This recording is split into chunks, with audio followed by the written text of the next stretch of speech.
tiempo las posiciones de esos partículas. Es decir, tendrá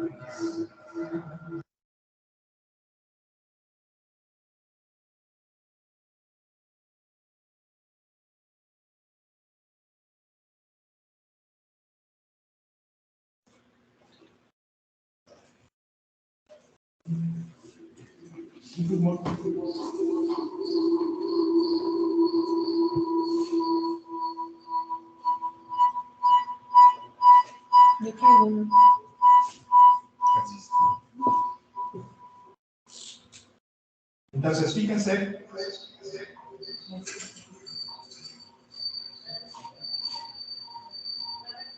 Quitamos primero.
Ahora,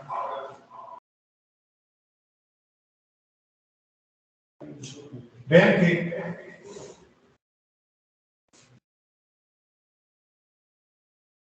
aquí tenemos una fuerza. Y entonces vamos otra vez a la idea sobre modelo y algoritmo. De alguna forma yo lo que necesito es tener un algoritmo para poder integrar las ecuaciones de movimiento del fluido, ¿cierto? Pero además necesito el modelo, porque lo que yo quiero saber es qué es lo que quiero representar sobre un sistema particular. ¿Dónde entra el modelo en estas ecuaciones?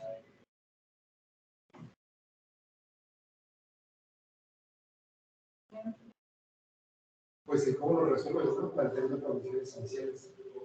Esa es una de las cosas, ¿no? Planteando condiciones iniciales. Pero fíjate que las condiciones iniciales tienen que ver más bien con el tiempo y al final del día tendrá que ver con integrar numéricamente estas cosas. Es decir, es un problema matemático que yo integro, ¿no? Ecuaciones diferenciales se voy a integrar con las recientes condiciones. Pero digamos como la parte física, ¿dónde es que entra? Es decir, ¿dónde puedo ver representado mi modelo sobre el tipo de partículas que tengo interactuando en estas ecuaciones? Pues puedes verlo en un líquido. Puedo verlo en un líquido, correcto. Entonces pensamos en una cosa más o menos, digamos, sencilla. No tanto por ser bastante complicado, pero digamos una cosa, pensemos en un líquido, pues, sin poner adjetivos. ¿Cómo traduzco eso en un modelo que yo puedo enchufar en estas ecuaciones?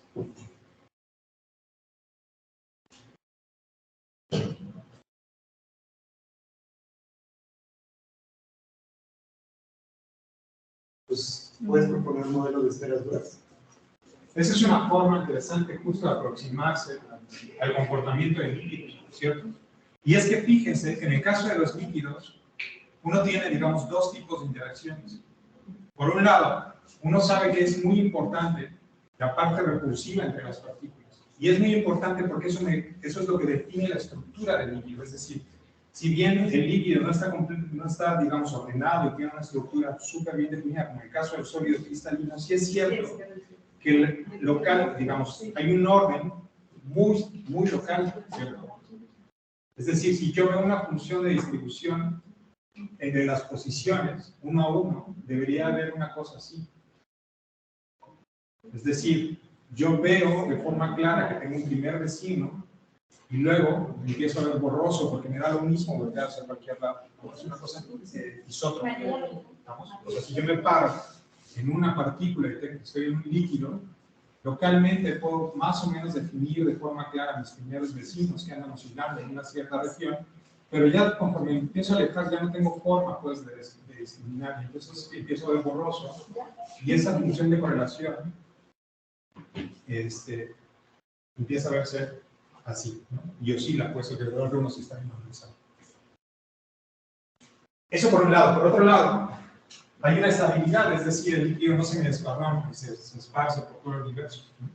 Es decir, mantiene, si yo lo coloco en un contenedor, esta cosa se mantiene ahí. Es decir, esta primera interacción repulsiva de corto alcance define como la estructura del líquido, y por otro lado tengo una atracción de largo alcance que me hace ver que esta cosa no se va a desparramar, ¿no? Ahora, dice Yacer. O sea, sí, pues son dos, pero fíjate que en realidad la que te determina la estructura es esta repulsión de corto alcance. Porque la parte atractiva, si bien lo que hace es darle estabilidad a tu sistema, tú puedes modelar esta cosa metiéndola en una caja que no va, o sea, que va a tener, por ejemplo, cierta densidad. Yo lo voy a forzar, pues, esta cosa. ¿Estamos? Entonces dice, ok. Entonces, fíjate que si tú te paras en el centro de una partícula y empiezas a acercar a otra, hay entonces una parte atractiva que ahorita la vamos a omitir, y luego la parte importante que tiene que ver con la estructura, hay una parte repulsiva, ¿vale? Es un potencial de interacción.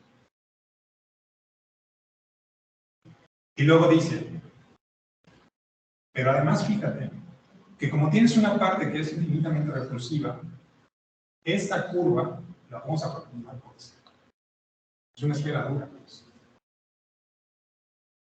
¿Sí me siguen? Entonces, una primera cosa que podemos hacer esencial para ver cuál es el comportamiento de un líquido es aproximar la interacción de partículas por un potencial de esfera dura. Este potencial me empieza a dar buenos resultados y es una buena idea, pero fíjense que esto es un potencial discreto. Y vean que lo que tengo aquí son ecuaciones diferenciales. Entonces, de entrada no me gustaría trabajar con potenciales discretos, porque a la hora de tomar derivadas, todavía no decimos de qué, pero derivadas al final del día van a aparecer ahí. Esta cosa no se va a comportar bonito. Vamos. Esta es nuestra primera mejor aproximación que podemos hacer. Pero para este caso no me gustaría. Entonces, déjenme recurrir a la otra idea. Decimos, hay dos interacciones que son importantes, una atractiva de largo alcance y una repulsiva de corto alcance. Entonces, tenemos justo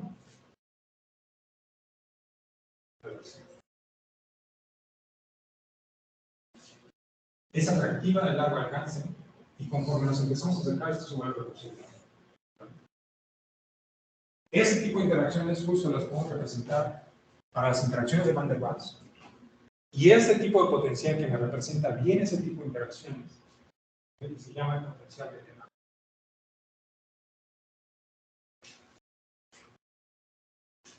¿Estamos? Muchas veces decía la vez pasada, esto es un poquito como nos comportamos nosotros, pues, ¿no? Si nos gusta estar en grupo, no nos gusta estar encima de grupos. O no a todos, pues. Este es mi potencial de interacción. Ahora va otra vez la pregunta. Este modelo está bien justo tratando de acercarse al comportamiento de un individuo específicamente. Pero la pregunta entonces ahora es, ¿qué hago para enchufar eso aquí?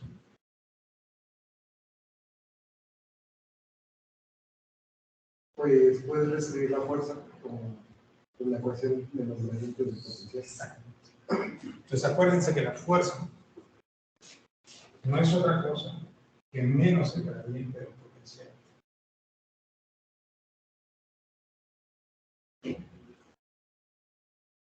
¿Sí? Y entonces vean que estas ecuaciones, ahora lo que están cambiando es a menos el gradiente del potencial de la IJ. Y si quieren aquí ponemos una suma, porque va a ser lo que siente la partícula ahí debido a todo el resto de las partículas. ¿Sí? Y eso es igual a la segunda derivada de RI con respecto al tiempo. Estas son las ecuaciones que me interesan resolver. Y estas son las que quiero integrar numéricamente. Entonces, otra vez, tú quieres hacer una simulación, dime cuál es el modelo que quieres, con el que quieres representar esos términos. Y dime cuál es el algoritmo con el que vas a integrar, en este caso, integrar numéricamente las ecuaciones. Aquí va a estar metido todo lo que se nos ocurra, les decía la otra vez. Ok, tú puedes empezar con un modelo muy sencillo, puedes empezar justo con partículas, ¿no? Partículas que se comportan así. Oye, pero ¿sabes qué? Lo que tienes en realidad es un gas de atómico. Ah, ok. Entonces pon ese potencial, pero además, ¿sabes qué? Vas a tener que meter un potencial armónico. Otra vez, este menos el gradiente del potencial es la suma para la partícula I sobre todas las otras, es decir, sobre el resto de las partículas, qué cosas le están haciendo a la partícula I. ¿Sí? Y entonces, en esa suma meteríamos un nuevo término, ¿no? No solo potencial de sino además un potencial armónico de los X cuadrados o delta X. ¿Quieres hacer cosas más complejas? Entonces metes, por ejemplo, 3 moléculas. Ah, pues fíjate que acá también vas a tener un potencial armónico, porque este ángulo θ tiene que estar alrededor de cierto ángulo. Y así nos vamos. Y así nos vamos complicando hasta tener justo cosas complejas como moléculas de ADN. ¿Vamos? Uno puede agarrar justo este tipo de ideas y hacer su propio código. Y no es tan complicado si tienes la herramienta de un lenguaje de programación. Ahora, vean una cosa. Dentro de estas ecuaciones de movimiento, la parte más pesada numéricamente es el cálculo de los fuerzas. ¿Okay? Eso es lo más pesado que va a hacer. O que va a ser un código de alto nivel. Más si ustedes justo empiezan a considerar cosas complejas, ¿no? Moléculas atómicas, moléculas de 3 átomos y más, ¿no? Ahora, hay una cosa que es interesante en el caso de dinámica molecular. Es bastante claro. Si yo les digo para revisar, ustedes saben a qué me refiero. Digo que de las gráficas o de clúster. Va en esa dirección. Y son las dos. Entonces, fíjense que sus máquinas empiezan a tener como nomenclatura Core 3, Core 5, Core 7. ¿No? En algún momento era Core 2 Duo, creo que se llamaba. Ya sé. Entonces, eso lo que representa es que su procesador lo que tiene es varios núcleos de procesamiento. ¿Okay? Intel, que fue creo que el primero que entró, eso no me hagan tanto caso, suele ser así porque no me acuerdo bien, creo que fue Intel. Intel llegó hasta la generación 24. Y entonces, lo que seguía, la lógica que seguía Intel para desarrollar nuevos procesadores, era aumentar el ciclo de reloj de cada procesador. Eso quiere decir, si tú aumentas el ciclo de reloj, lo que estás haciendo es darle oportunidad a tu máquina de realizar más operaciones por segundo. Y eso estaba muy bien, pero por ahí de los 3 GHz o una cosa así. Esto ya no empezaba a ser práctico. Y no empezaba a ser práctico porque cuando tú haces correr justo una corriente, cuando tú pasas una corriente por un circuito, una resistencia, eso se calienta, ¿cierto? Y entonces, esto se empezaba a calentar mucho y conforme aumentaba más la frecuencia, se empezaba a calentar más y más y más y más. Y eso ya no era práctico. Entonces la gente empezó a pensar, ¿sabes qué? En vez de estar aumentando el ciclo de reloj de tu procesador, ¿por qué no partes el procesador en 2 núcleos? Baja el ciclo de reloj y permite que cada uno de los núcleos realice tareas. Y entonces vas a paralelizar procesos. ¿Estamos? Entonces, en vez de trabajar, de que solamente una persona trabaje mucho, tú divides la tarea en varias personas y aunque son un poco más lentas que esto que tenías antes, inicialmente, vas a poder avanzar más porque tienes muchos núcleos trabajando en un solo proceso. Y entonces, ahí nació justo esta idea o esta tendencia de empezar a hacer más núcleos por procesador. La idea de aumentar el ciclo de reloj no está desechada, o sea, a la gente le gustaría aumentar cada vez más el ciclo de reloj, y si se fijan, hay distintas gamas en los procesadores. Es decir, cuando ustedes se van a comprar una computadora, van a encontrar, por ejemplo, Core i3, Core i5, Core i7, pero además, entre Core i3, Core i5, Core i7, también hay distintas categorías. Y esas categorías pueden ir cambiando el ciclo de reloj. Conforme aumenta el ciclo de reloj, va a ser más caro. Bueno, entonces, esta es la idea que está detrás de los muchos núcleos en un procesador. Ahora, el hecho de que tengas muchos núcleos en un procesador no significa que cuando tú corres un programa vaya a ser más rápido con esos muchos núcleos. Y no necesariamente implica eso, porque paralelizar no es trivial. Es decir, suponte que tú tienes un programa y tú tienes disponible 8 núcleos. ¿Vale? ¿Cómo haces para dividir la tarea de un solo programa en 8 núcleos? Esa parte, ese paso no es nada trivial. Y tan no es trivial que, por ejemplo, ahorita todavía no hay un procesador que paralelice de forma efectiva y perfecta un código. Es decir, la máquina solita no lo puede hacer. Se necesitan programadores para entrar a esa parte. Se necesita un análisis para poder dividir esa tarea. Entonces, a esa parte nos referimos con paralelizar. Y yo comentaba justo que tiene que ver tanto con tarjeta gráfica como con procesadores. Y eso es porque las tarjetas gráficas iniciaron su vida tratando de ayudar al sistema operativo a pintar, digamos, la pantalla de colores. Entonces, las tarjetas gráficas de lo que se encargaban única y exclusivamente era de llenar de píxeles la pantalla. Y entonces, digamos, de inicio estaban pensadas para trabajar de forma paralelizada, es decir, en su arquitectura estaba incluida la idea de que como vas a tener que llenar muchos píxeles de forma independiente, entonces la arquitectura ya consideraba muchos núcleos para trabajar, pero eran núcleos, digamos, de alguna forma tontitos. Lo único que tenían que hacer era llenar la pantalla de píxeles. Pero la gente se empezó a preguntar, ¿por qué no utilizamos esa arquitectura que ya está pensada justo para trabajar de forma paralela y empezamos a exigir un poquito más que solo llenar de píxeles la pantalla? Y entonces empezaron a empujar la idea justo de hacer cálculos, en particular con las tarjetas gráficas. Y de ahí nació la idea de una GPU, General Purpose Unidades de Procesamiento Gráficos. ¿Vale? Unidades de procesamiento gráficos de propósito general. Y entonces otra vez, digo que paralelizar Es la misma idea para CPUs y para GPUs, porque de todas maneras lo que estamos haciendo es ver cómo repartimos el trabajo de un proceso de interés en particular en núcleos de CPU o en núcleos de GPU. La ventaja justo es que los GPUs tienen una cantidad impresionante de núcleos. No son tan sofisticados como los núcleos de un CPU, pero para lo que nos interesa, que es hacer justo operaciones, para eso cumplen perfecto. Entonces, regresando a esta idea. Ustedes lo que tienen es esta parte, y les decía que el cálculo más pesado numéricamente es el cálculo de las fuerzas para dinámica molecular. Una cosa interesante justo en el cálculo de dinámica molecular es que es muy claro como para realizar.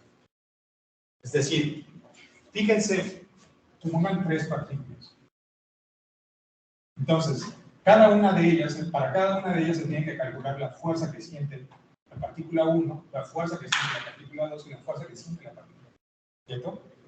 Para poder enchufar eso aquí, en estas ecuaciones de movimiento. ¿Vale? Ahora vean, el cálculo para la fuerza de la partícula 1 es independiente del cálculo de la fuerza para la partícula 1.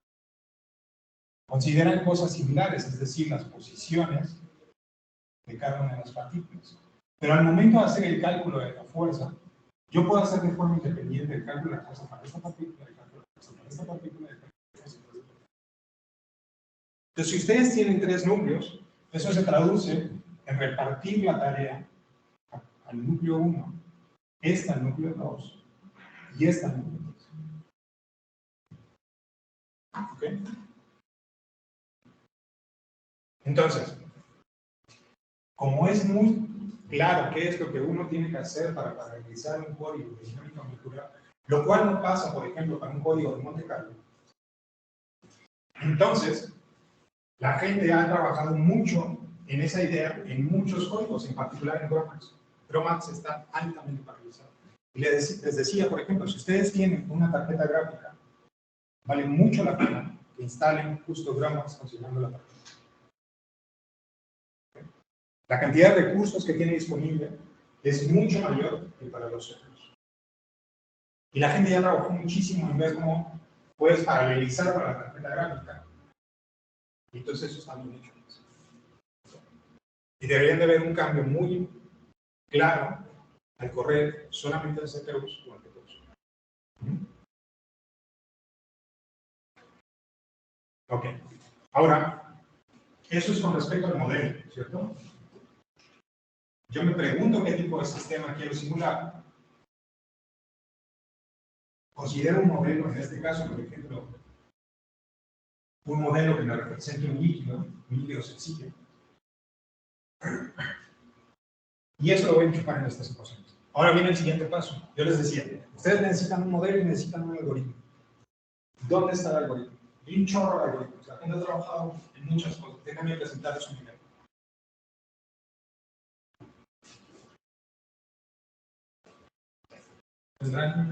¿Tendrás por favor? Por favor. Gracias.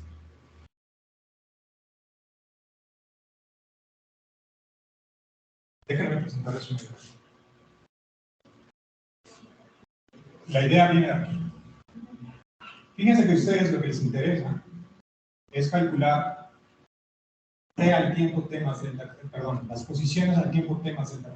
Es decir, si ustedes describen su sistema colocadas en ciertas posiciones al tiempo T, lo que nosotros queremos saber es cómo es la evolución. Gracias. Lo que nosotros queremos saber es cómo es la evolución temporal del sistema, ¿cierto? Entonces, después de un delta T, lo que me interesa saber es cómo cambió mi sistema.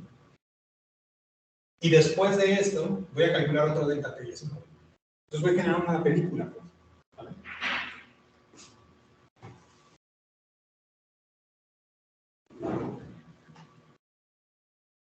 Vean que esta expresión, uno puede hacer una expansión en serio.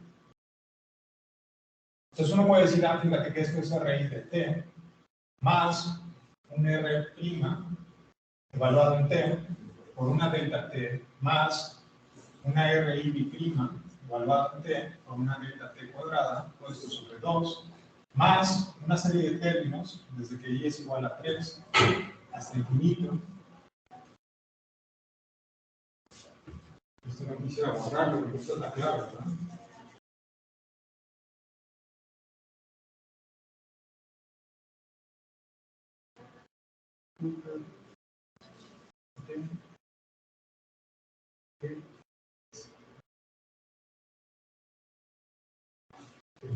La suma de igual a 3 hasta infinito de la enésima derivada evaluada en t sobre n factorial, perdón, sobre i factorial, inventé una cosa así que cambie de la enésima derivada evaluada en t sobre n factorial por delta t a la n. ¿Cierto? Ahora ven que si uno toma exactamente este mismo procedimiento para r de i t menos delta t, es decir, me voy un delta t hacia atrás.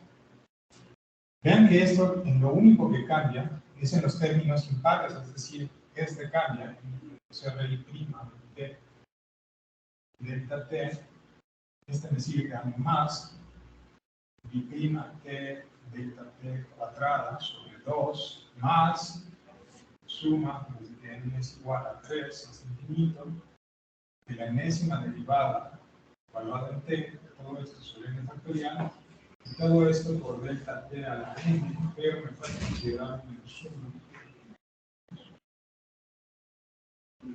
¿Sí? Y fíjense que si yo tomo estas dos expresiones y las sumo, esto es lo que me dice.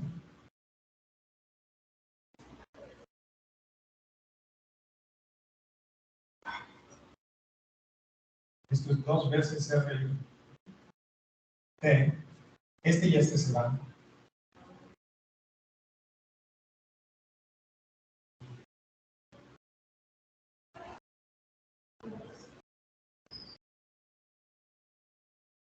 La suma n es igual a 4.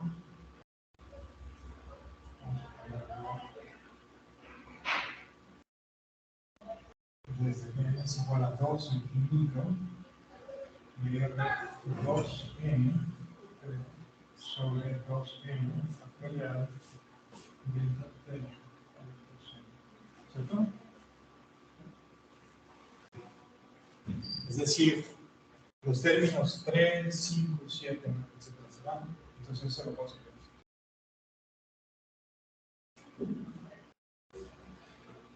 Vean que lo que estoy diciendo es que RI de t más delta t, esto es igual a 2 veces RI elevado en t menos RI de t menos delta t más 2 veces RI, este se va, RI de t delta t cuadrada más términos que tienen que ver con delta t en la forma.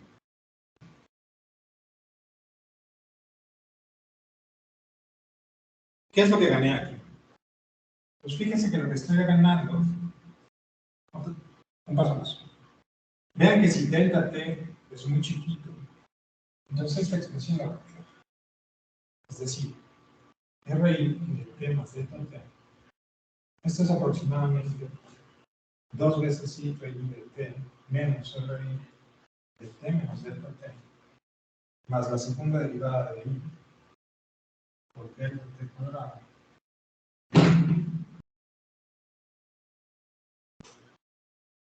Y ahora sí, ¿qué es lo que estoy ganando?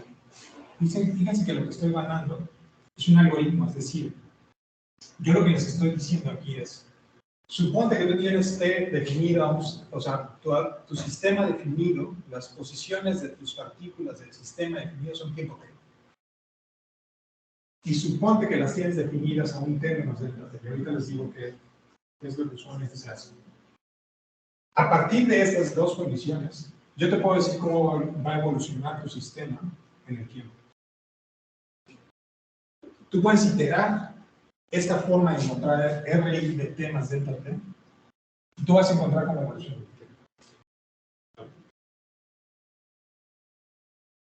¿No? ¿Me vas a encontrar? O sea, entonces para conocer el tema delta T, necesito dos tiempos previos. Sí. Y la derivada a esa se calcula de... Ahí está. Fíjense. ¿Me acuerdas, no? Pedro. Fíjense, dice Pedro. O sea, está bien. Tú pones las posiciones en estos dos tiempos. Okay. ¿Y esto qué onda? Y esto tiene que ver con esto. O sea, la fuerza es la segunda derivada de, de las posiciones con respecto al tiempo, y la fuerza es en donde yo voy a enchufar mi modelo. Otra vez, tú tienes un potencial de interacción, tú tienes el gradiente del potencial de interacción, que es la fuerza, y la fuerza la puedes relacionar justo con esta segunda derivada. Aquí está metido tu modelo.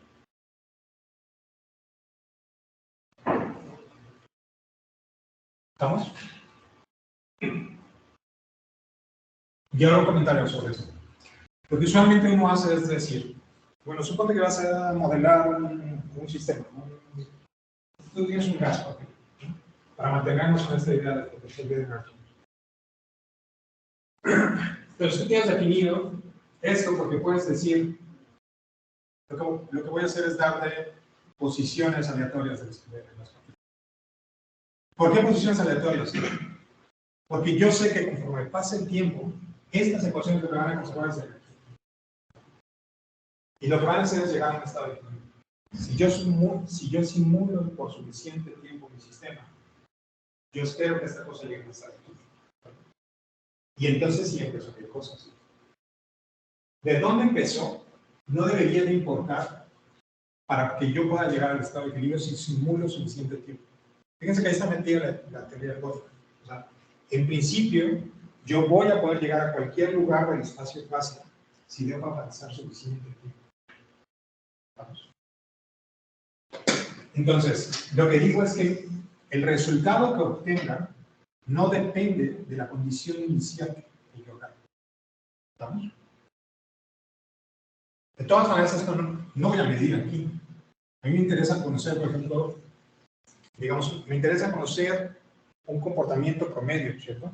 Es decir, si tú quieres calcular la presión, ¿cómo la calculas? A sacar la presión lineal, es decir, ρ KT más la suma de RI punto P. ¿Vamos? Entonces, tomas expresiones de mecánica estadística y lo que quieres saber, lo que vas a hacer para conocer medibles, es tomar promedios de esas expresiones. ¿Vale?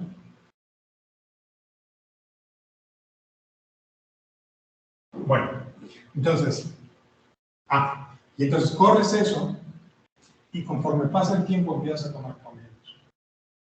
Y eso es lo que tú vas a ver. Por ejemplo, presión, energía,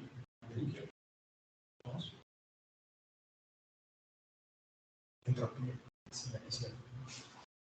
la entropía no, o sea, la entropía es más, o sea, medibles, presión, energía, etc.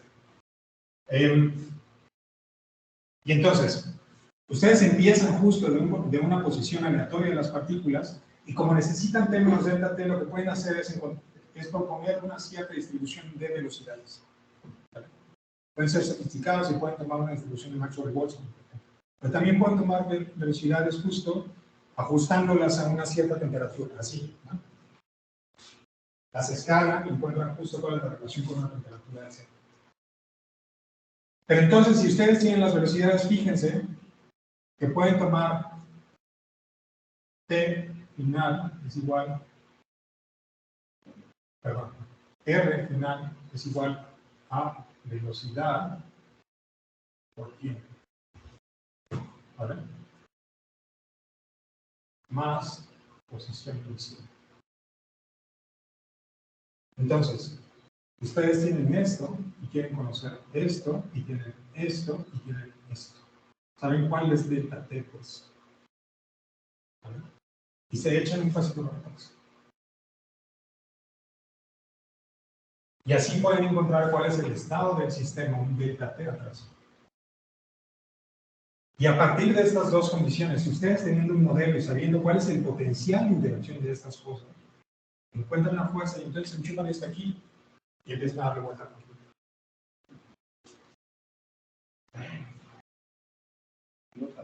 Sí.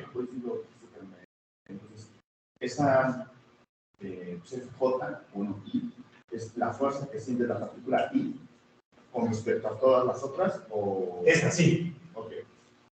Sí. O sea, esta es una suma, pues. Claro, claro.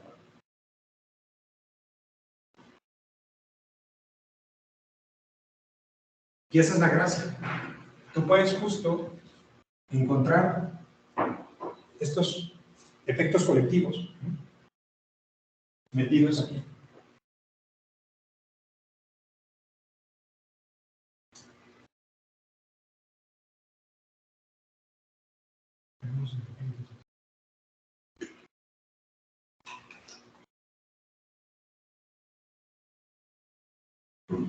Ok.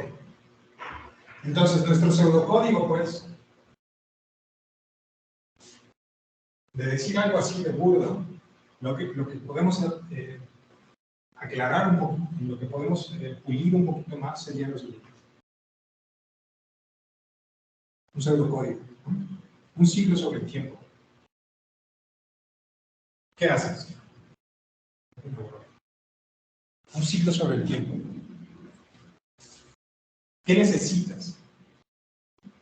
Condiciones iniciales. Otra vez, en este caso, para conocer temas delta T necesitas saber quién era este para T y para T menos delta T. Las condiciones iniciales. Ciclo sobre T. Calculo fuerzas.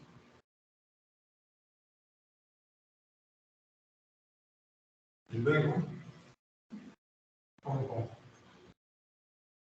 calculo RI de T menos delta T. Es decir, esto. Otra vez, esta es la parte más pesada que van a encontrar si ustedes hacen su propio código.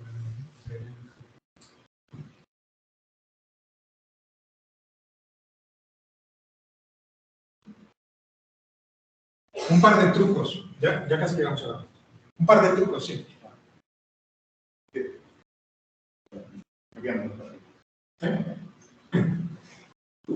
Un par de trucos. Les decía, las simulaciones así más robustas deben andar por ahí de decenas de millones, una cosa así, ¿no? De partículas. Fíjense que fíjense que es doblemente costoso. O sea, digo doblemente costoso por lo siguiente.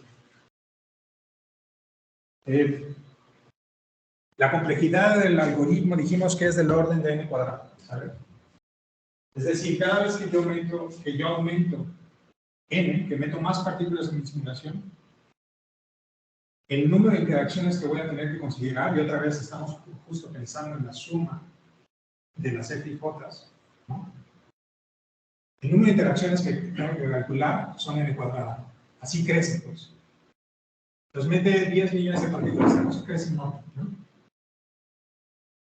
Eso es costoso, pero además, digo que es doblemente costoso, porque si tú haces una simulación muy grande, el tiempo que te va a tomar relajar un sistema muy grande es más tardado que el tiempo que te toma relajar un sistema chiquito. Entonces tú dices, ok, vamos a suponer que esta cosa es arbólica, es decir, a mí me da lo mismo si empiezo una configuración completamente aleatoria. Pues sí, está muy bien, pero si tú quieres justo llegar al estado de equilibrio, te va a tomar más tiempo. ¿Vamos? Entonces tengan cuidado, como que de repente se antoja hacer sistemas cada vez más grandes, ¿no? Más grandes. Un poco persiguiendo esta idea de cada vez que tú te tomas un pedacito de materia, esta cosa es del orden de 10 a la 23, tiene del orden de 10 a la 23 partículas. Y entonces queremos hacer esto, más. Y está muy bien, o sea, te permite ver cosas, pero te va a costar, de entrada, cada iteración te va a costar más caro, porque tienes que trabajar con n cuadrada interacciones. Y además, va a crecer. O sea, el número de ciclos que tienes que hacer para trabajar un sistema grandote es más caro. ¿Sale? Entonces nada, estamos cuidado con eso. Trucos para realizar la simulación. Dijimos, andan por ahí de 10 millones. Si tú tienes 10 millones, eso no tiene nada que ver, ¿no? O sea, no saben por qué. Pues aquí tiene que ver una cosa con la otra. Y uno dice, o sea, más o menos, sí es cierto, pues, pero fíjate que hay un par de cosas que podemos hacer. O sea, por un lado está la idea de que tú puedes representar fenomenología que no sufre de esa dolencia del tamaño finito. Es decir, que conforme tú creces esta cosa, en realidad no vas a ver cambios. ¿Vale? Eso es un argumento, y es un argumento válido, no es una locura. Pero además, fíjense, que cuando uno quiere simular un sistema en bulto, es decir, no estoy cerca pues, de una superficie, hay un truco que y es el siguiente. Tú agarras un sistema de pocas partículas y pone condiciones periódicas de frontera. Es decir, si tu partícula sale por aquí, la partícula va a regresar por acá. Si tu partícula sale por acá, va a regresar por acá. Es decir, lo que tienes son copias de tu caja de simulación que estás poniendo una al lado de otra. ¿Vamos? Entonces, estos efectos de borde que podría tener tu caja de simulación chiquita ya no los va a tener. Y para todo fin práctico está simulando un sistema mucho más grande, casi infinito, porque no se acaba. Esto da muy buenos resultados. Es decir, cuando tú estás viendo cómo se comporta un sistema y te pones condiciones periódicas de frontera, esto se asemeja bastante al bulto. ¿No? Al bulto. O sea, al bulto de un material. Y esto no solamente lo hacen aquí, también lo hacen, por ejemplo, con DFT. Es muy común que justo todas las condiciones periódicas de frontera.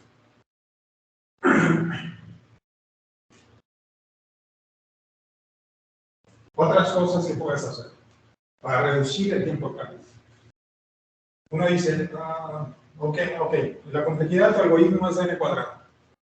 Pero, fíjense que se pueden hacer cosas para no tomar un algoritmo de n cuadrado. Una de esas cosas que se pueden hacer es la siguiente. Piensen en sus partículas. Estas cosas las estoy comentando porque además las vamos a implementar. Entonces, supone que tienes estas partículas.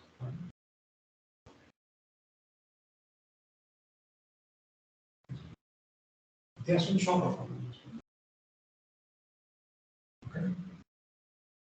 Ahora fíjense. Vamos otra vez a nuestro encender en algunos. Esto se comporta así. Y matemáticamente esto se escribe como 1 entre r a la 6 menos 1 entre r a la 2. ¿De dónde viene, por cierto, la función de Lagrange?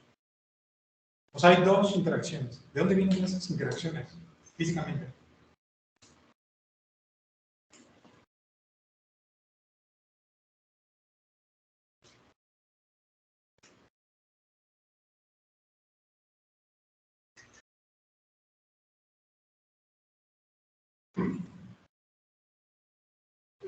¿De dónde vienen esas interacciones? Hay una parte repulsiva, ¿no? Infinitamente repulsiva. Estas partículas tienen nuevas electrónicas, ¿vale? Hay que pintarlas así, que están mal. Pero las quiero pintar así porque quiero identificarlas en vida. Cuando ustedes empiezan a acercar estas dos partículas, ¿qué es lo que va a pasar cuando estén muy cerca con estas nuevas electrónicas?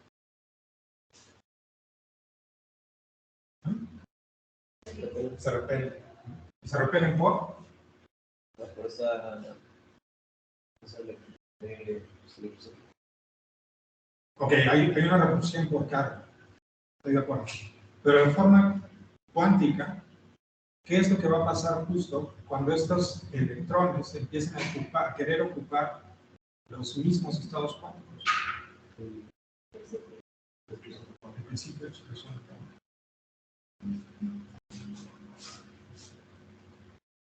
Entonces esta cosa o sea, no puede estar aquí. Y hay una reflexión de muy corto alcance. Fíjense que la parte electrostática es de mucho más largo alcance. Bueno, entonces por un lado tengo esto. Y esto es lo que otro.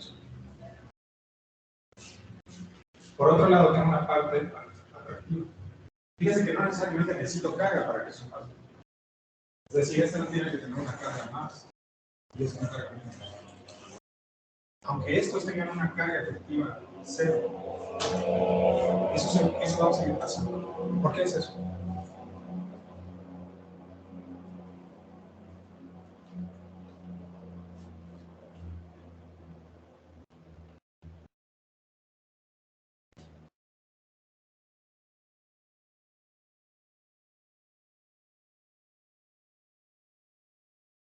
Estas nubes electrónicas siempre están así distribuidas de forma homogénea, bonito. Pues no, la verdad es que no. Esos casos fluctúan, pues. O sea, otra vez, ustedes no pueden decir, o sea, tú quieres ver una trayectoria de estas cosas y eso está mal. En promedio, sí. Estos casos fluctúan, no siempre están repartidos, o sea, la carga, los electrones que tienen distribuidos en una molécula, por ejemplo, no siempre está embarrando bien a toda la molécula, siempre pareja, ¿cierto? Los casos están fluctuando. Es decir, hay momentos dipolares instantáneos. En un cierto instante yo me puedo pescar justo una distribución de cargas, donde esta distribución de carga representa por ejemplo electrones. Y a otro momento me puedo pescar así, etc. ¿Cierto? Entonces tengo momentos dipolares instantáneos y estos momentos dipolares a su vez inducen momentos dipolares. ¿Sí? ¿Sí? Es decir, lo que tengo justo son este tipo de cosas. Y se atraen. ¿Ok?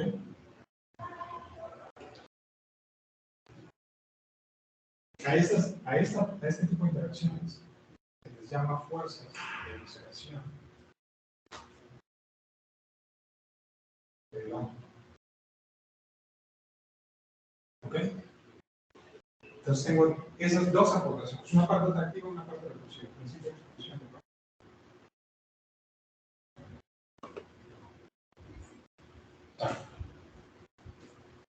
Otra vez. Este potencial tiene esta forma, pero fíjense que se va apagando, esta cosa se va pegando a cero. Y de forma práctica, cuando uno anda por ahí de los 3 sigmas, donde sigma se llama una partícula, esta cosa ya no se ve, esta cosa es prácticamente cero. Y la pregunta es, ¿por qué si esta cosa, cuando andas por ahí de los 3 sigmas, es prácticamente cero? ¿Por qué quieres hacer una suma para todas estas partículas? La contribución es nula casi. Entonces uno dice, ok, estoy de acuerdo contigo.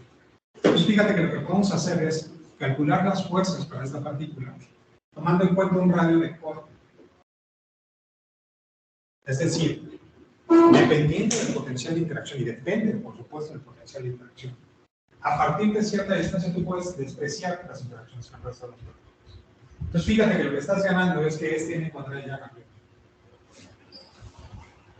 Otra vez, depende del potencial de interacción. O sea, yo no te puedo decir cuánto, porque depende mucho del potencial de interacción. Pero si tú haces un radio de corte, te vas a evitar hacer una suma sobre todas estas partículas y vas a bajar muchísimo el tiempo. Una cosa más. Fíjate que si vas a estar tomando en cuenta un radio de corte para tomar en cuenta solamente cierta interacción con las partículas, o más bien interacción con ciertas partículas, fíjate que vamos a hacer algo más todavía. Entonces, imagínate que tienes un radio de corte para esta partícula. Fíjate que todavía puedes tomar un radio más y crear una lista.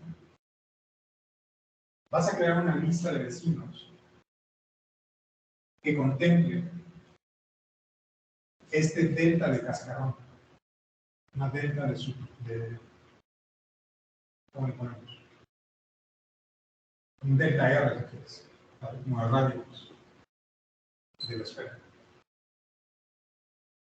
¿Y qué es lo que vas a ganar? Pues fíjate que conforme vas avanzando en el tiempo, tú puedes rastrear cuál es el desplazamiento máximo que tiene una partícula en promedio. ¿Y eso para qué? Pues porque fíjate que cuando tú tomes la interacción con el resto de las partículas, vas a considerar solamente estas partículas, hasta aquí.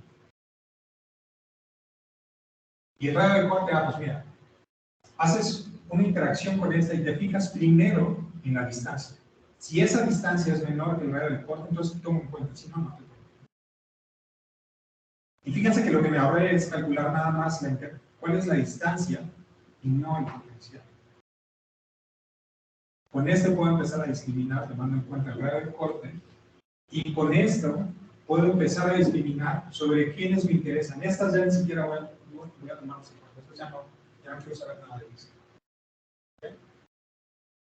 Cuando una partícula en promedio se escape de esta delta R, entonces voy a volver a hacer una lista. Una lista de vecinos. ¿Okay?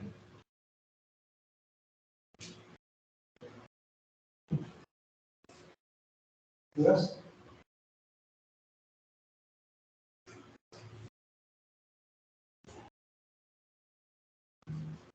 ¿Y esos radios cómo se proponen? ¿Tienen que ver con el sistema? Sí. O sea, usualmente uno dice, porque fíjate que para Van der Waals vamos a tomar por ahí 3 sigmas, hay gente que toma 2.5 sigmas. Y un radio es como ojo de buen cubero, francamente. Sí. Sí, porque fíjate que también depende de delta T, es decir, si tú tomas un delta T grande, esta cosa se va más rápido a usar.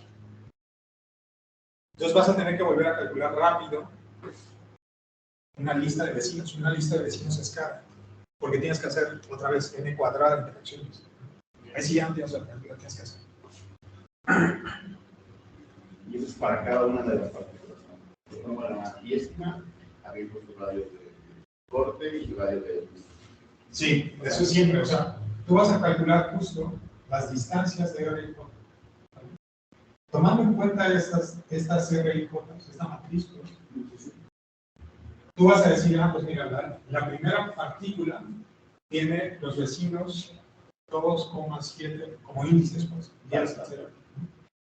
Y entonces puede tener n radios de corte y n radios de... No, este está generalizado. O sea, el radio de corte está generalizado y el radio de Derbe se llama. Pero puede tener senelistas, entonces. Exacto, n listas, pero el mismo radio de corte y el mismo radio de Derbe.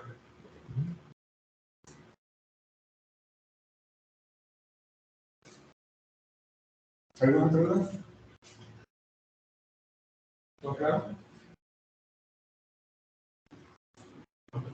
Entonces vamos, si bien vamos a acercarnos un poco a Gromax y ahorita les platico un poco de las ideas pues, que están detrás de la dinámica.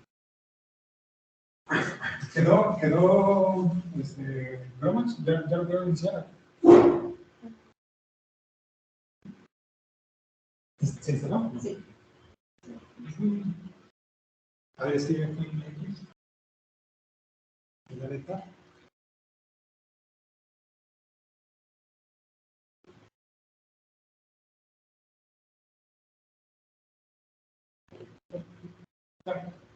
O sea, nada más quiero aclarar. Fíjate que lo que vas a hacer es instalarlo con el gestor de paquetes. O sea, todo lo que hiciste, si funcionó, eso ya son. ¿Sí? Entonces, nada más fíjate, o sea, pone GMX y aprieta esta figura.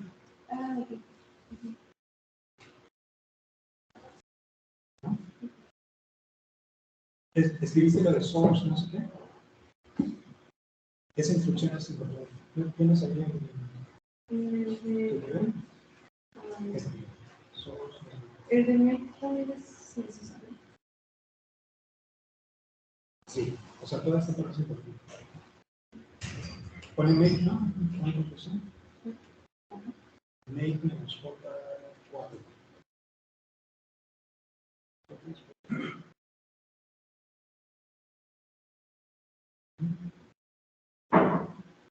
Vas a complicar. ¿Eso no lo habías hecho? Si quieres, lo haciendo. Estoy desesperado. A ver si creciendo algún ya me dan más me dan la opción. Ok, fíjate si te permite hacer sudo apt get install drums. O sea, lo que no está padre de eso es que no te va a considerar un carpeta. Pero si quieres así, digamos, para allá, ya te va a dar una versión de algo. De algo funcionando. ¿Por qué no va a dejar porque está actualizando? ¿Cómo? ¿Por qué no va a dejar ahorita? Porque se está actualizando su. Entonces, si quieres así como hacker, o sea, tienes aquí así, y le pones a hacer cosas y inicia aquí y haces el.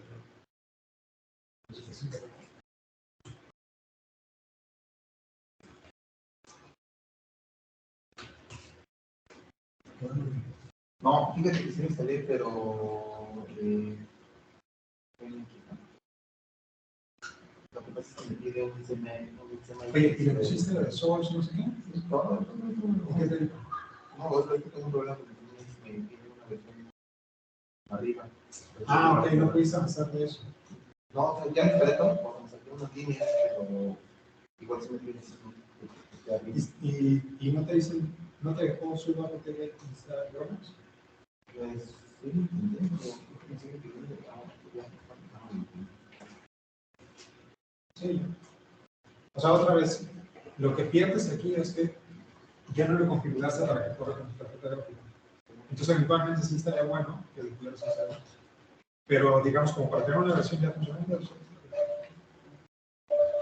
Pero sí me pide el CMI que los ahorita lo que quería instalar el CMI que es más actual. Pero las demás líneas no piden.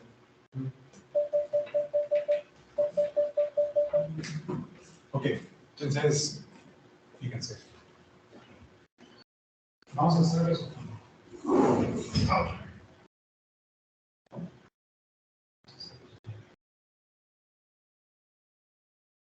Vamos a aproximarnos a GLONASS con 3 ejemplos. ¿Okay? Entonces, mi propuesta es la siguiente.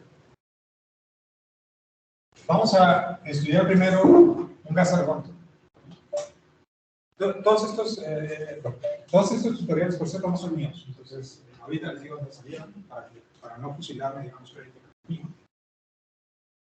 Y entonces, ahorita les digo de dónde salió cada uno de estos tutoriales. Ahora, lo que vamos a hacer es ir justo avanzando de forma progresiva. Otra vez, ustedes tienen un gas argón y esa cosa es un gas ideal para que.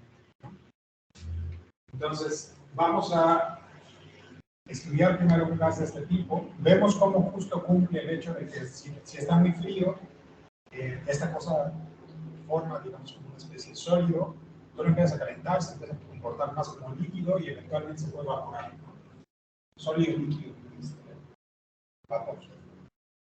Luego vamos a estudiar una cosa más compleja, agua. ¿Sale? Hay una cantidad ridícula de modelos de agua porque es difícil de modelar. Entonces, hay muchos modelos y cada uno de los modelos tiene sus pros y sus contras. Nosotros vamos a agarrar uno en particular y vamos a ver que se comporta más o menos bien. Y luego vamos a tomar una molécula de esa agua. Y algo todavía más complejo.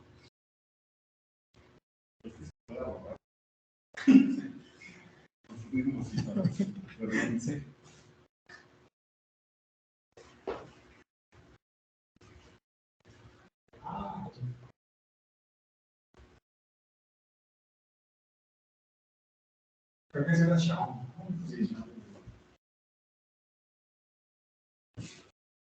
Ustedes están conectados a la sesión de. ¿No? No.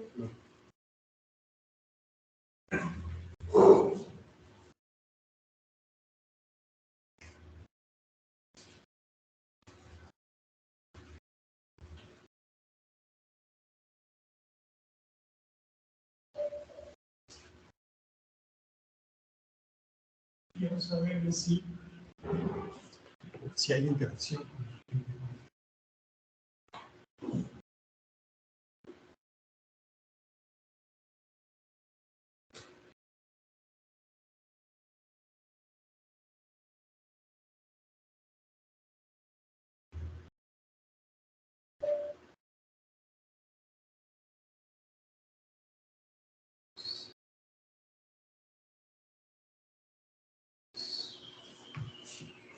¿Cómo comparto cosas con ustedes? ¿Tienen una USB? ¿No? En el correo que nos todavía no estábamos todos. En Files no se puede subir. Es que sabes que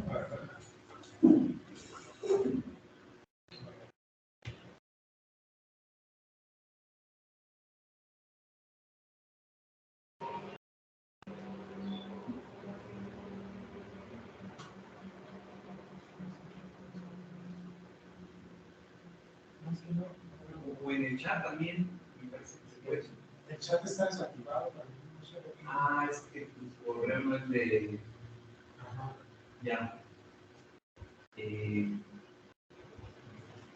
Bueno, vamos a ver. Les digo. O si me lo mandas por correo, yo lo subo al chat. Ándale. Yo lo que quiero es subir aquí.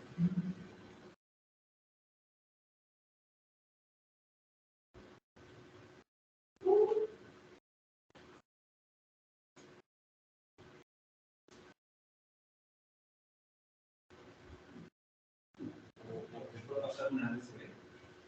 O fíjate que. Además, lo podemos hablar de Ajá. Así. Esto, escriban los términos, son 3 líneas. Entonces, pongan wget y toda esta dirección. Este, por cierto, es un primer tutorial, de ahí lo saqué. Entonces pongan eso. Son archivos muy chiquitos. Ahorita les digo que archivos.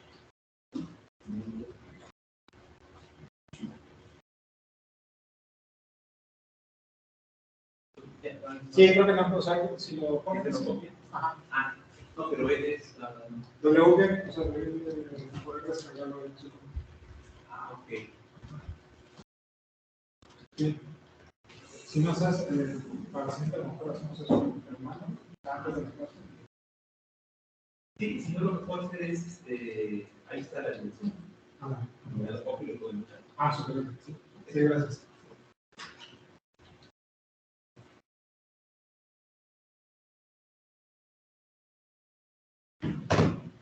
¿Sí se alcanza a ver los dos? Bueno.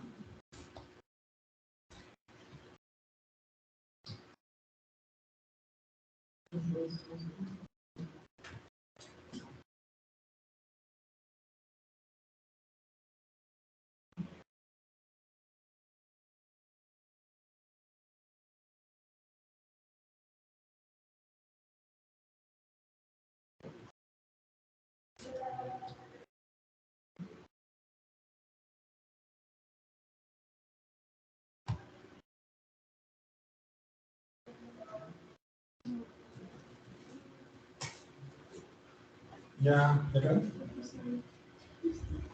Creo que sí. ¿Sí? Sí, ya. Ok. ¿Ya? Ese suena como no una de. Ay, no. Si no, Iván también va a ponerlo. Ahorita lo. A ver, déjame hacerlo más grande. Sí. Y lo pones donde te escuchas bien. Sí, ha sacado de contexto.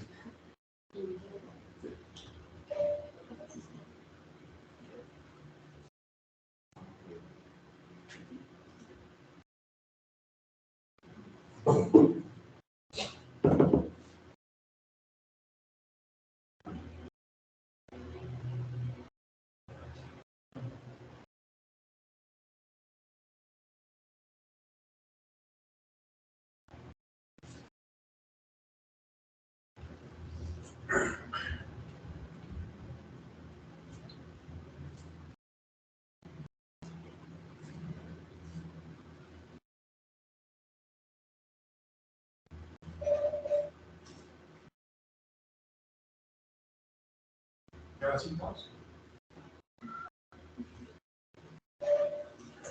¿Es P1 o PL? P1.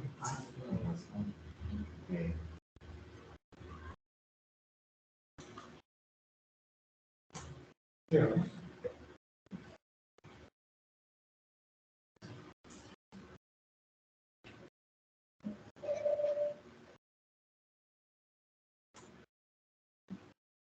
¿Sí?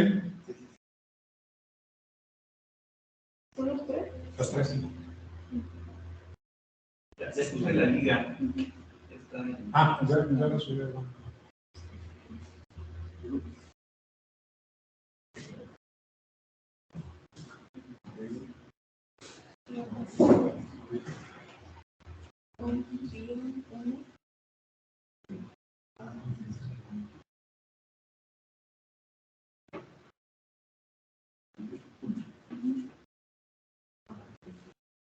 ¿Sí, no?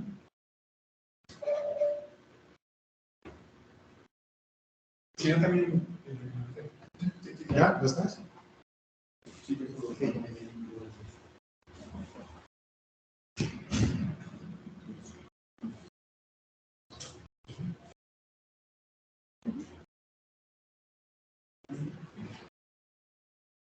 ¿No? Dice que error 400. Creo que es con dio 1. Es un dio 1 diagonal P1. Tengo al pie. Sí, sí.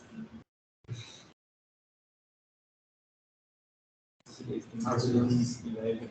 ¿Y los tres? ¿Eh? Es que distinguiste el 1 de la L porque... ¿Cómo? No se confundió entre la 1 y la L porque es una no.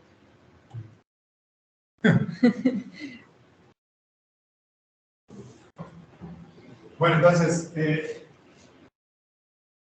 una primera cosa sobre bromas. Si ustedes quieren iniciar un proyecto, necesitan por lo menos tres tipos de archivos. El primero tiene que ver con la estructura. Es decir, en su sistema, ¿dónde están las partículas? Posiciones, pues. Ese es este. El PDB es un poquito más sofisticado y puede tener más cosas, pero de entrada necesitamos posiciones. Luego, necesitamos un archivo de topología. Entonces, el archivo de topología lo que me dice es quién está conectado con quién, porque ustedes pueden tener justo moléculas complejas. Entonces me dice, el átomo tal está conectado con el átomo tal. ¿Vale? Además, en esa parte justo necesitamos algunos parámetros de interacción, pero se le llama topología, pues, y tiene que ver con eso, con cómo está estructurado su sistema. Pueden tener moléculas y eso está muy claro sobre a qué se refiere, creo, la topología.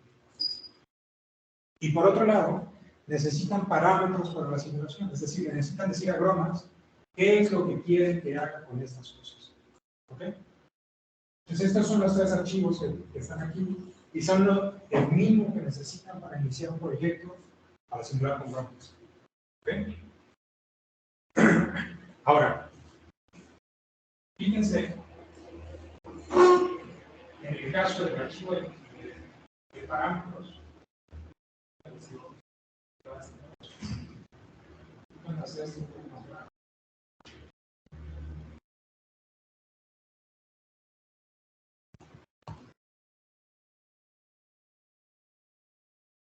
Entonces, podemos empezar a reconocer cosas. ¿Qué tipo de integración voy a hacer? Pues dinámica molecular. ¿Vale? Ustedes pueden tener otro tipo de simulaciones con bromas. O sea, hay distintos métodos para atacar justo un problema de muchas partículas que evolucionan en el tiempo. Y dependiendo de distintas condiciones, ustedes pueden tener, por ejemplo, dinámica browniana. En este caso nos interesa dinámica molecular. Ahora, se pueden echar un clavado justo en la página de bromas, en el manual, y pueden empezar a ver todas estas cosas. Pero así, digamos, a ojo de buen cubero, vamos a empezar a distinguir cosas. Tiempo inicial. Nos queremos iniciar nuestra simulación en serio. Fíjense que podemos hacer una simulación muy larga y partirla en distintos pedazos.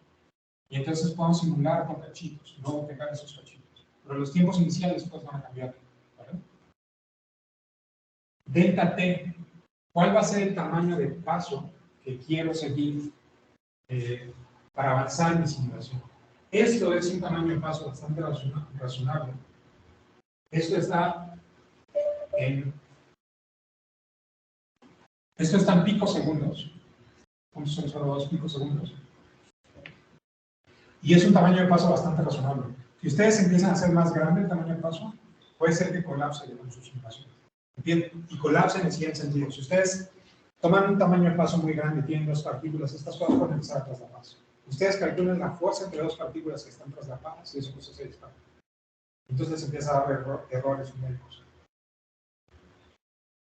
Si hacen tamaños de paso muy chicos, pues entonces su simulación no va a pasar nada, o sea, su simulación no va a colapsar, pero va a ser poco práctico. Alrededor de este valor es bastante bueno.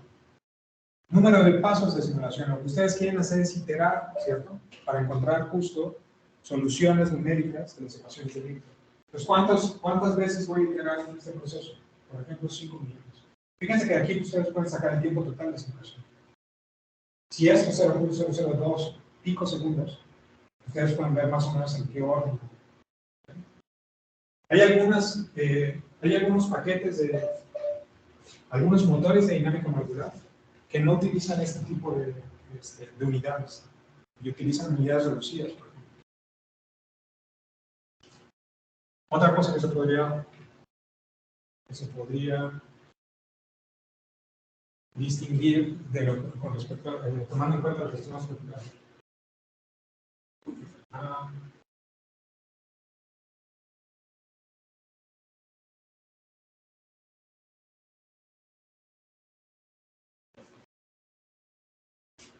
Esquema de corto, verlo.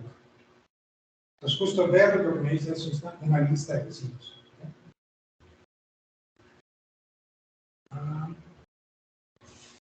Frecuencia para actualizar la lista, 50 pasos. Otra cosa que más o menos debería ya más tener sentido. PVC. Condiciones periódicas de filtrado. En X, en Y y en Z. Pues esta caja tiene condiciones periódicas de filtrado en X, en Y y en Z. Lista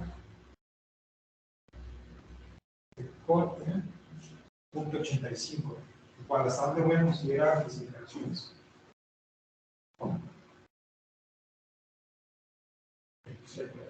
Pues vamos a ver esto. Una de las primeras cosas que tengo que hacer es, una vez que tengo el archivo de parámetros, necesito un preprocesamiento de GROMACS. Fíjense que esta es la instrucción para invocar a GROMACS. Y esto es como una especie de instrucción particular dentro de GROMACS. Entonces le digo, GROMACS, quiero que preproceses ese archivo particular. ¿Okay? Entonces, -f, archivo, md.mdp, acuérdense que aquí vienen los parámetros. Entonces le digo, quiero que tomes en cuenta este archivo de parámetros. -c, esta va a ser la salida, argon_start.pd, -p, argon_start. ¿Okay? Entonces corran eso así como está, en el mismo directorio donde tienen cargados los archivos de descargar.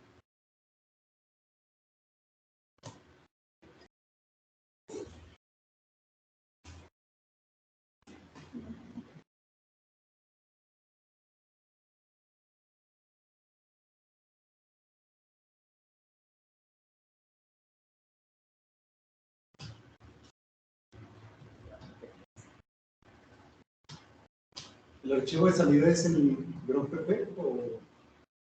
El archivo de salida, no. O sea, fíjate que este descargaste y este descargaste. Quiere decir que sacar es este. A ver, ¿cuál es el descargaste?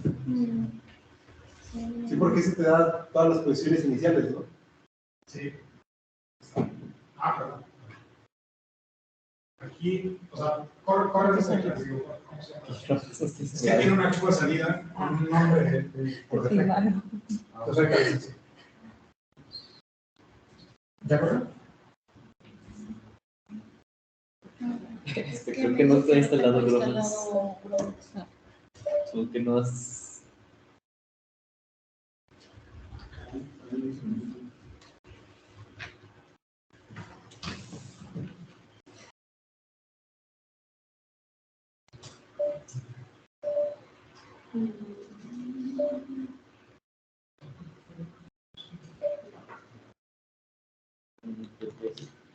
Tienes que cerrarlo y volverte a volver a abrir porque no tiene tanta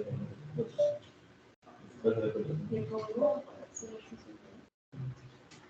O sea, cuando quieres usar Gromax, usa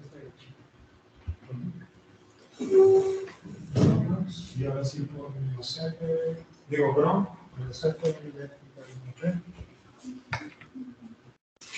Sí. me pasó lo mismo de que no está instalado. Entonces, si están en estas máquinas, utilicen, en vez de MX nada más, tienen que darle la dirección puesta. Entonces, user, local, Gromax, bin, MX. Esto es correcto. Y la siguiente es desde Eso en vez de GMX nada más. Sí.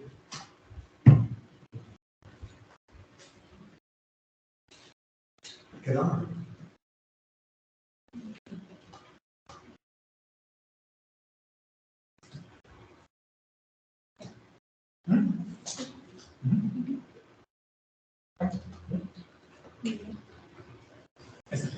User local Gromax bin MX. Te genera un archivo que se llama MDA. Ajá.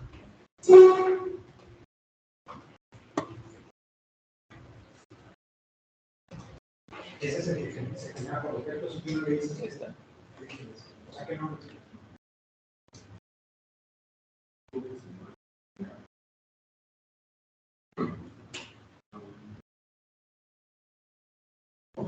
Ahí es, sí. Me da función.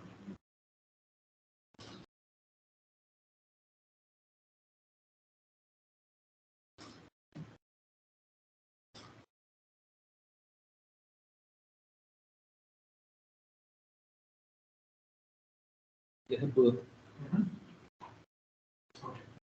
Entonces, después de correr eso, tienes que genera ese MD.out. Ese archivo es el que me va a servir para correr la simulación. Entonces, necesariamente cada vez que voy a hacer una simulación necesito utilizar el preprocesamiento de Gromax para que revise las instrucciones con las que voy a correr. Y una vez que tengo eso, ya le puedo decir que a Gromax que corra. Entonces, Gromax mdron -c setopol.tpr -b -c -b de verbos -c arroba nds.gro -nice. Este por aquí.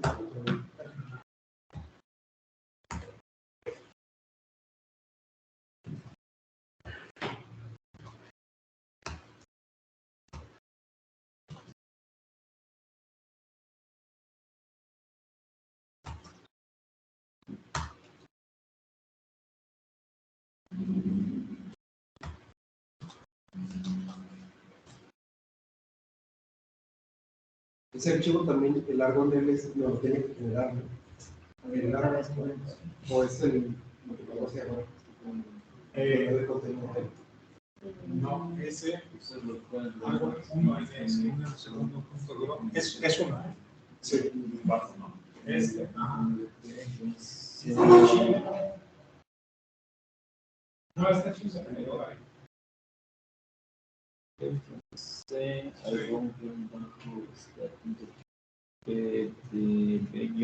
Ese archivo lo va a generar, perdón. Ah, ok. ¿Y qué te dice que no está?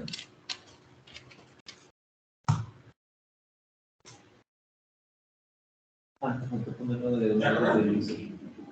Sí, ya. Ya está correcto, ¿verdad? ¿A poco ya? Se acabó. El otro de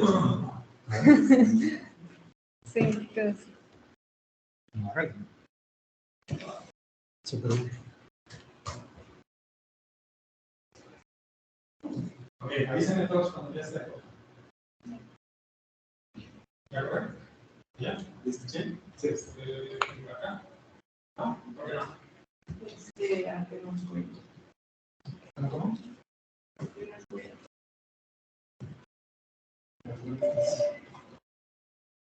Explícale tu favor. Ah, ok.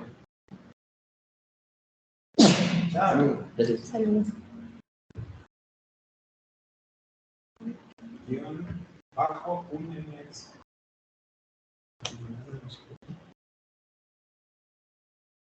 ¿Corre? De acuerdo, sí.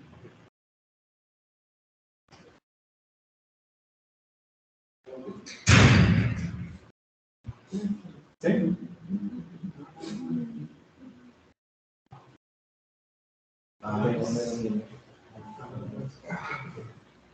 Se separa.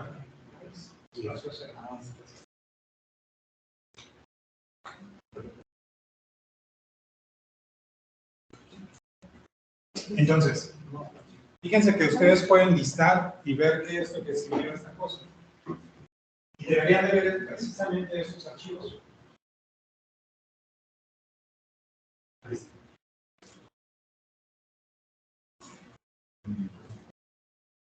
Este XTC es la trayectoria. Es decir, es como todas las fotos de cómo avanza su sistema en el tiempo. ¿Ok?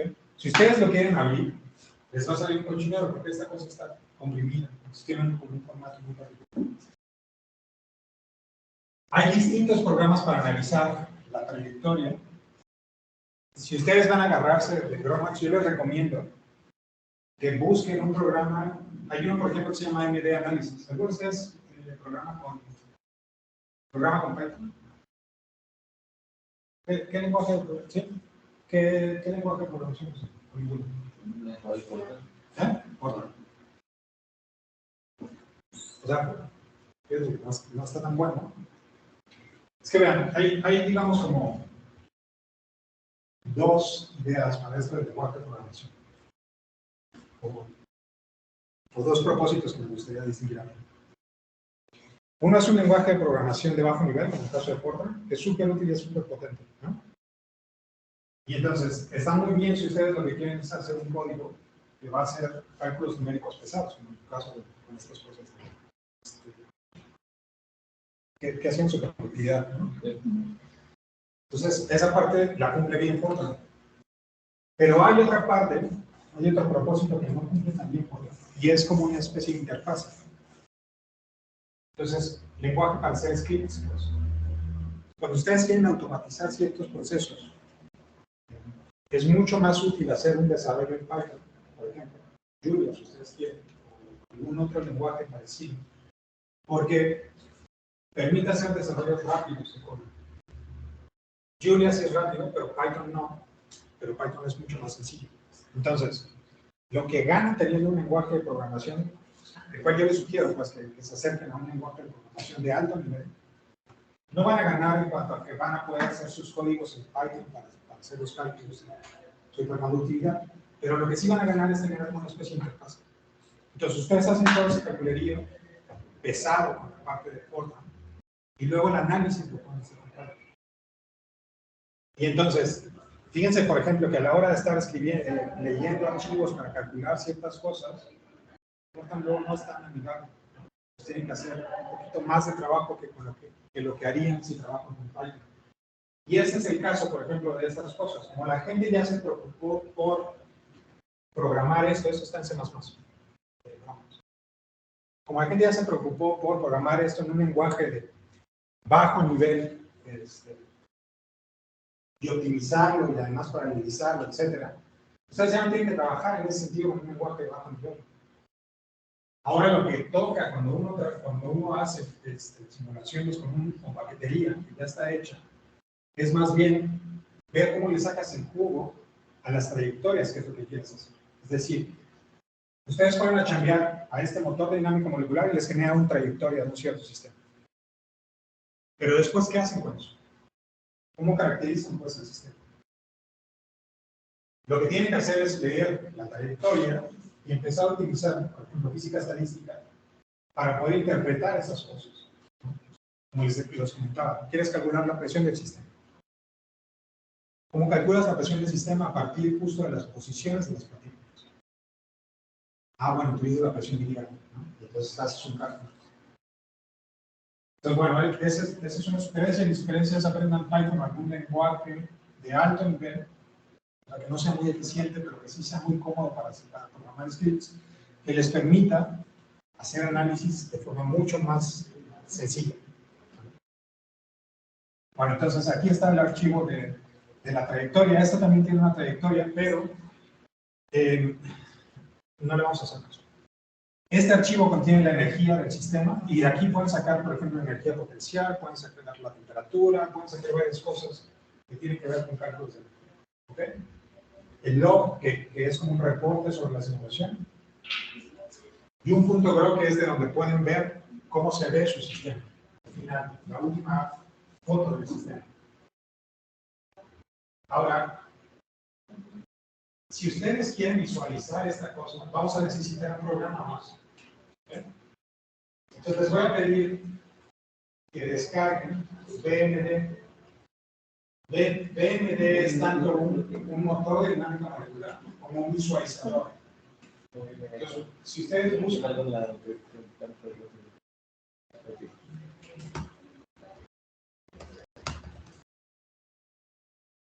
van a encontrar algo así.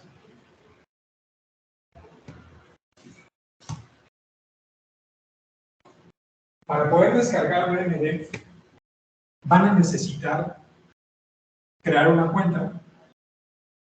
BMD me parece que también lo pueden instalar en Windows. Entonces ahí sí ya no se van a tener que pegar, en el caso de que tengan una máquina virtual. Para Mac también está, según yo.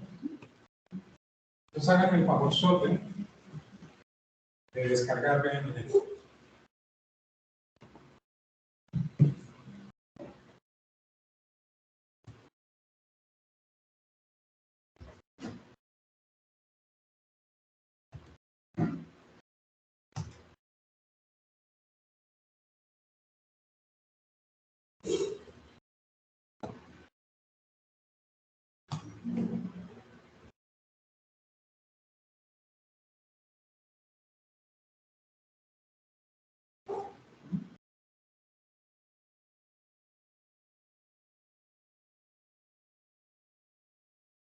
Y eso descargar así. Sí. Y yo recomiendo que pares la última. O sea, no la alta, sino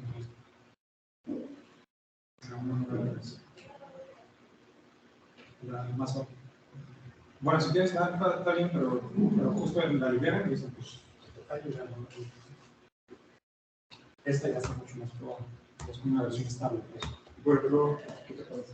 ¿El señor de cola o...?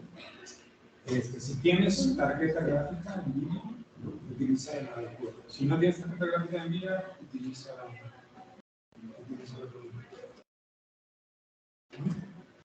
Pero no sé si me digo que me queda como...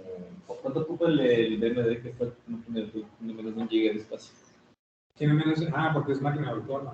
Ah. No, pues está... Bueno, estoy intentando esto. Si no sabes que también lo puedes descargar para Windows, ¿no? O sea, desde Windows lo puedes descargar y luego ya si compartes archivos, puedes utilizarlo para... Ok. Aunque hay... Bueno, no sé,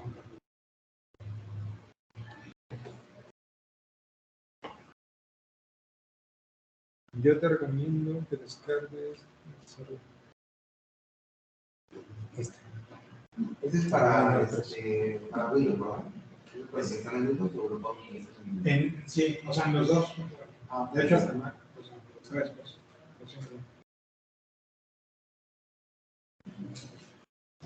Los cargamos. Ajá. ¿Sí? O sea, estos están en Windows, ¿no? Aunque agarra Windows de 64, no es 64. Bueno, pues. Esto es para mí el cuarto de la... No, es que no sé dónde es. Ahora sí funciona. Le da arriba, ¿no? Tienes que darte de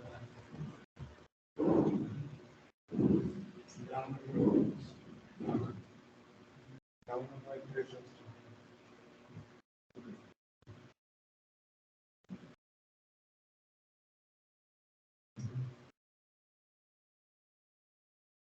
Es para el Pero por, de 64.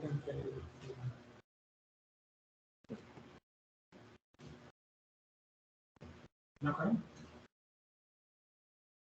Como que no te digo, ¿Nos tenemos que registrar para descargarlo? Sí.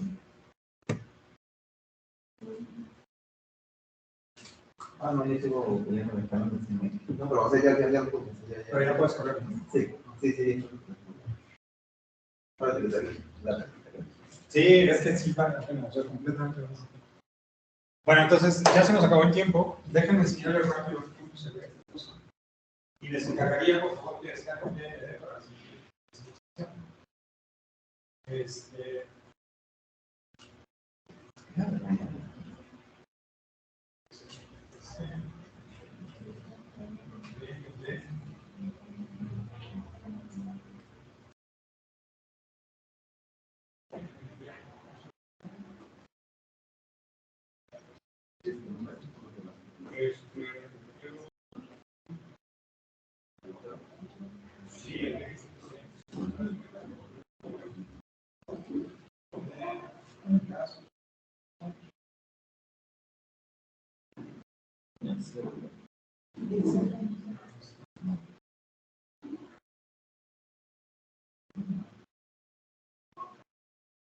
Ok, entonces fíjense.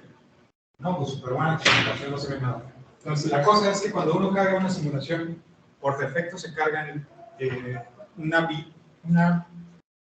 una forma de visualizar las partículas de forma puntual. Entonces, por supuesto, no se ve nada.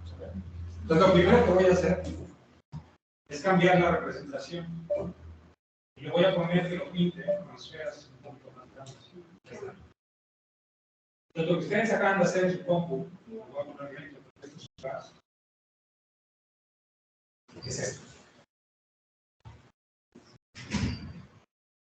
Se ve mucho más lento aquí, por la función, pero esto lo que está haciendo es moverse. Entonces, si miran con cuidado, van a notar, por ejemplo, cuando las partículas salen por acá, o al revés, por acá, por acá, etc. Van a ver que estas cosas no se traslapan. Y eso es porque lo que tienen es un potencial de Lagrange, es decir, cuando están cerca hay una parte infinita entre el posible. Y esta cosa está a una temperatura alta, así que lo que ven es un gas. Fíjense cómo están todas las cosas. Entonces vamos a parar aquí. La siguiente clase vamos a regresar a visualizar estos fondos. Bajen por favor el BMD y así nos ahorramos un poquito.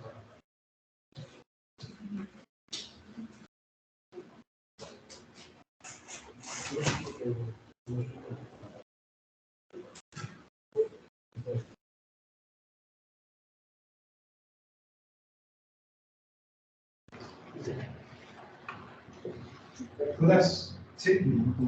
O sea, sí lo veo eso. ¿Sí? ¿Dudas? Es que es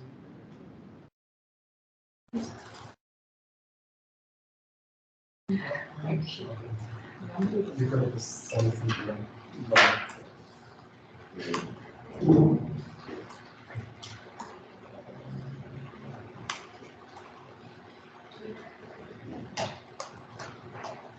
Bueno, pues agradecemos a Daniel y nos vemos mañana. Temprano. Gracias.